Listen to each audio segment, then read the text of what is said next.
Houston, reading you loud and clear, over. Yeah, reading you loud and clear. How's it going? Oh, it's beautiful, Mike, it really is. They've got the flag up now, and you can see the stars and stripes. So. Beautiful, just beautiful.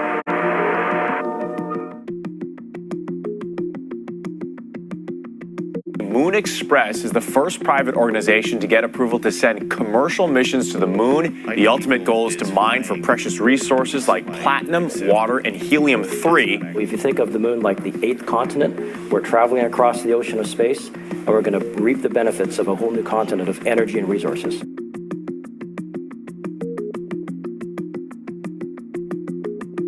Where there are people, there are going to be disputes. And where there are disputes, thankfully, they're going to need more lawyers.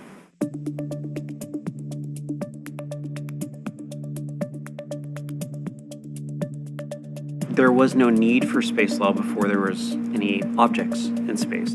Today, is in the sky, a 23-inch metal sphere placed in orbit by a Russian rocket. In 1957, with the launch of Sputnik, there was a reaction around the world, a largely negative and based in fear, where countries did not know what that object was that was flying over their country, and they didn't know if it was going to drop bombs or listen to their conversations. And there was essentially panic across the world, certainly across the United States.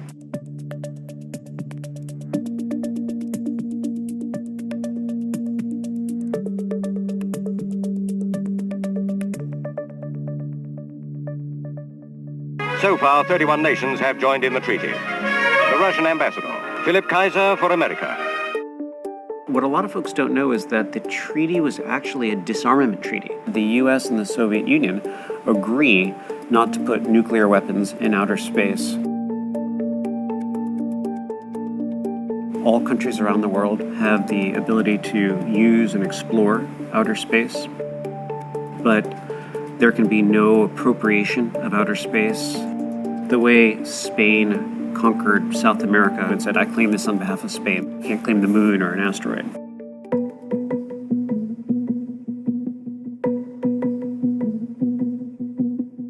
There are 3 issues that are really new in outer space. One has to do with commercial actors in outer space. SpaceX's ultimate goal seems to be to get people onto Mars as soon as possible. They weren't really envisioned significantly in 1967, although they were addressed. Outer space debris or space junk, that's a big and current issue that needs to be looked at in light of the treaties. And the third one has to do with asteroid mining or using resources in outer space.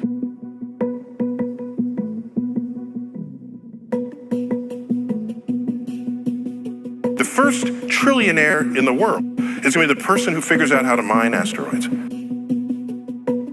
It brings up a number of legal issues. Since national appropriation of outer space is forbidden under the treaty, but the U.S. just authorized its citizens to be able to mine outer space and keep the resources, there are some scholars who say that the U.S. is not complying with the treaty because if the U.S. can't appropriate outer space, how can U.S. citizens thereby appropriate outer space?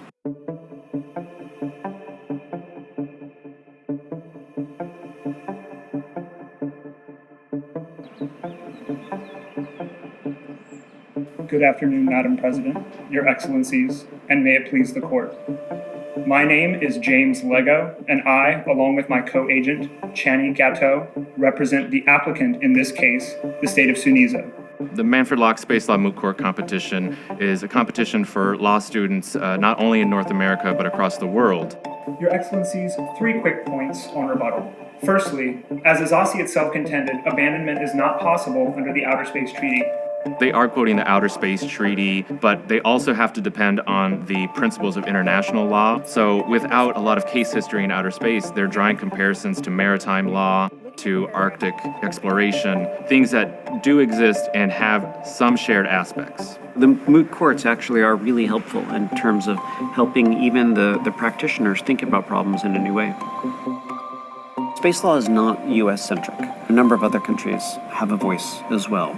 Besides US, Russia and the ability to launch humans into outer space, India is not far behind, and all countries around the world get a voice.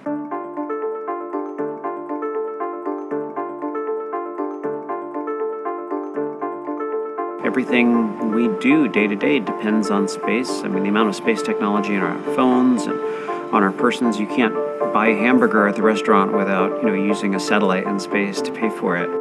And space is only going to become increasingly important. So for new attorneys going into space law, it's the opportunity where you could actually make law. It is really unformed potential, and it gives people of all sorts of backgrounds an opportunity to think, well, if I could extend humanity into outer space and also be able to rewrite the rules, what would I do?